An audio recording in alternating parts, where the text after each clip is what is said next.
Կրակոցներ, այրված դրոշներ, փակ փողոցներ, պայթյուններ։ Իրանում վերջին 12 օրերի ամենալարված գիշերն է եղել։ Հայ երիտասարդ է զոհվել ցույցերի ընթացքում։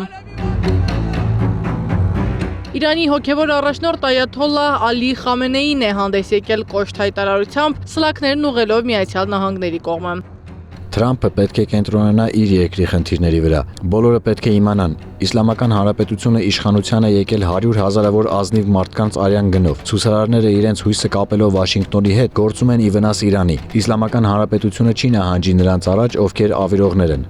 Իրանում համոզված են, որ խաղաղ ակցիաները վերածվել են բախումների, Միացյալ Նահանգների եւ Իսրայելի միջամտությամբ։ Խամենեին իրանցի երիտասարդներին կոչ է արել պատրաստվել երկրի պաշտպանությանը։ Իրանի երիտասարդություն, միացեք միասնական եւ պատրաստ։ Միասնական ազգը կարող է հաղթահարել ցանկացած թշնամու։ Կան որոշ ապստամբներ, որոնք ցկտում են հաճոյանալ Ամերիկայի Միացյալ Նահանգների նախագահին, վնասելով հանրային սեփականությունը։ Իրանը անսասան է եւ չի նահանջի իր սկզբունքներից։ Իրանը չի հանդուրժի կոլաբորացիոնիստներին։